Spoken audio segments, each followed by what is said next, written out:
was the sight Saturday afternoon in Nashville as the Vanderbilt Commodores handed the number 1 Florida Gators their first loss of 2007, knocking them down to number 3 in the polls. Hi, I'm Amber Wilson with your daily sports update presented by Toyota. So the Wisconsin Badgers replaced the 2006 national champs atop the AP poll, making them number 1 for the first time in school history. Also setting up a matchup this Sunday between not only the top 2 teams in the Big Ten, but also the top 2 teams in the nation when the Badgers take on the Ohio State Buckeyes. But something happened on the road to Columbus. Believe it or not, the Michigan State Spartans happened. That's right, just 13 days removed from a 34-point drubbing in Purdue, Tom Izzo's Spartans hand the Badgers a 64-55 defeat in their first ever game as the number 1 team, behind a 28-point performance from Drew Neitzel. Alondo Tucker got 16, but State held him to just 2 points in the second half. Wisconsin falls a half game behind Ohio State in the Big Ten. The Buckeyes host Penn State tonight. Tuesday night marks the return of the NBA from the All-Star break in Vegas. It also marks the return of 2-time MVP Steve Nash to the Phoenix Suns lineup. In the 4 games he missed before the break, the Suns went just 1-3, losing to teams like Seattle and Atlanta, so they had high hopes for his return. In a rematch of last year's Western Conference semifinals that the Suns won 4-3, Steve Nash had 8 points and 7 assists in the first quarter alone. So, of course, the Suns got back on the winning track with a 115-90 win in Los Angeles. The Suns picked up their 40th win of the season.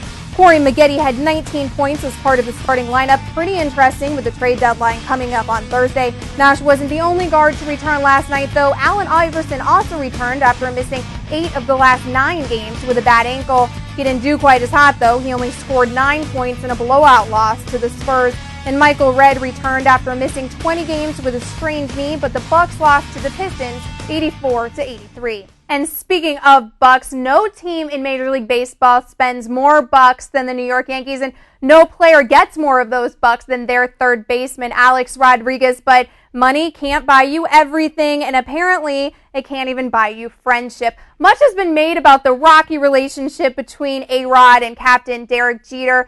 They both agree that maybe they aren't as close as they once were, but Captain Jeter is getting a little more than annoyed with all the media attention surrounding the subject. I don't have a rift with Alex. Let's get that thing straight. We go out there, we work together. This is our 4th year that we're playing together. It's annoying to hear about it all the time. Everyone assumes they know what our relationship is. Everyone assumes, if they see us on the field, if one person gives another one a look, it's a story. If we're on opposite ends of the bench, people say it's a story. Just like Alex said yesterday, we're on the same page when we're playing, and that's the only thing that matters. But of course, the Yankees are not the only team with drama surrounding their spring training camp. The circus that is the Barry Bonds home run watch opened up Tuesday in Arizona, but Barry claims that the home run record is only secondary to the Giants' success this season. What's going to happen is going to happen. I'm going to go out there and play hard. All of us are going to go out there and try and win a championship and just let everything take care of itself. What's going to happen is going to happen. I'm going to go out there and play baseball like I've always have. Go out there and work hard, work good with my teammates and do what I got to do, and hopefully everything works out for us to win a championship. And if the record gets in the way, it gets in the way. And in other news around the sports world, former WBO heavyweight champion Rocky V, Tommy Morrison, plans to get back in the ring for the first time since announcing he had HIV in 1996. The West Virginia Athletic Commission cleared him to fight in a 4-round bout versus John Castle. And the Boston judge overseeing the malpractice suit by Notre Dame head coach Charlie Weiss declared a mistrial after one of the jurors during testimony. Both of the doctors on the trial had to rush to his aid.